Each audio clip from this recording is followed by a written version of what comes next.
Nous sommes à Marseille, début du mois d'octobre, dans la tour CMA-CGM, siège social de la compagnie de transport maritime dans laquelle vous travaillez.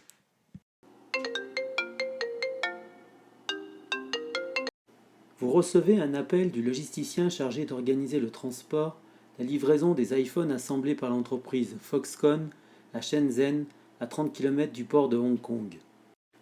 Son objectif est d'expédier en prévision des achats de Noël 2014 des iPhones pour les distribuer sur le marché français.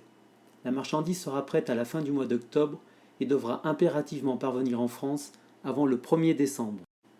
Il souhaite savoir ce que vous pouvez lui proposer pour acheminer la production du port de Hong Kong vers les Apple Store français. Comment convaincre votre interlocuteur ? Il va falloir réfléchir à ce qui pourrait vous permettre de convaincre le logisticien de choisir CMA-CGM, lui présenter les atouts de votre entreprise et ce qui pourrait faire la différence avec vos concurrents. Terminons cette capsule par un reportage diffusé aux 20h de France 2 sur un navire, le Jules Verne, qui fait la fierté de votre entreprise. 396 mètres de long, 53 mètres de large, voici le Jules Verne, le plus gros porte-conteneurs du monde. Il pourrait transporter dans ses énormes cales la Tour Eiffel ou 5 Airbus A380. Embarquement sur la mer Rouge, à bord de ce géant des mers. À partir d'ici, il faut monter 50 mètres pour arriver jusqu'au sommet du bateau, l'équivalent d'un immeuble de près de 20 étages. Le point le plus haut, c'est ce qu'on appelle la passerelle. Une vue imprenable, mais surtout le poste du commandant. Ce matin, il est soucieux. Car le bateau, parti il y a un mois de Corée, s'engage pour la première fois dans un passage mythique, le canal de Suez. Vous avez vu qu'on a du vent qui soulève du sable. Ça réduit la visibilité à... On a un peu plus d'1 000. C'est risqué du coup à gérer ?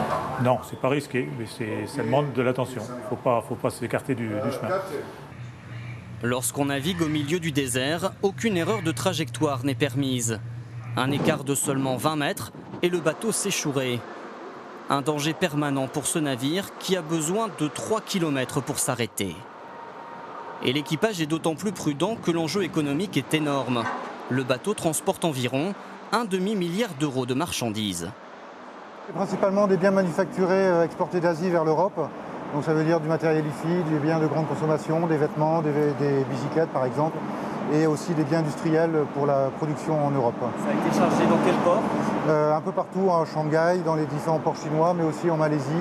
Une cargaison dont la majeure partie est invisible depuis l'extérieur.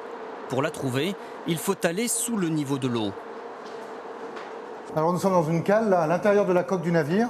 C'est vraiment gigantesque. On peut charger 11 hauteurs de conteneurs, comme vous pouvez le voir, donc l'équivalent de 11 étages. Plus 9 autres étages en surface. Au total, 16 000 conteneurs. Un bateau gigantesque, car il a été commandé en 2007, avant la crise. Depuis, les échanges internationaux ont connu un sérieux coup de frein. Mais le propriétaire du bateau affirme s'y retrouver. Avec ce navire, il transporte plus de marchandises en dépensant autant de fioul que pour un bateau plus petit. Pour un trajet, cela représente tout de même 9000 tonnes de fioul, environ 250 000 pleins pour une voiture. Le tout à une vitesse soutenue. Le bateau avance actuellement à 24 nœuds, soit près de 45 km/h. Pour atteindre cette vitesse, l'hélice effectue près d'une centaine de tours chaque minute. Et pour faire tourner cette hélice, un moteur hors norme. Un diesel aussi puissant que 1100 voitures. Il y a aussi cette centrale électrique qui pourrait satisfaire les besoins d'une ville de 16 000 habitants. Mais combien sont-ils à travailler dans cette usine flottante ? Seulement 28, 8 Français et 20 Philippins. Deux groupes qui prennent leur dîner séparément et qui occupent leur temps de façon très différente. Les Français retournent vite dans leur cabine. Avec la chambre à coucher, un peu plus d'affaires personnelles et une cabine de toilette. Eux ne passent jamais plus de 3 mois consécutifs en mer. Pour les Philippins, cela peut aller jusqu'à 9 mois. Alors il faut se recréer un chez-soi, autour de la télé par exemple. C'est considéré comme un bon job, car on peut gagner pas mal d'argent ici. Combien ?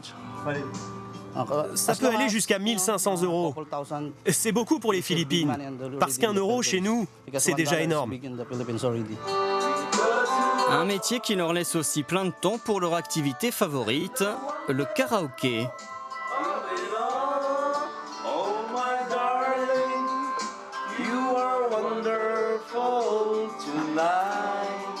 Le lendemain matin, l'escale suivante est en vue, Malte. Une douzaine d'heures pour décharger et recharger 1400 conteneurs.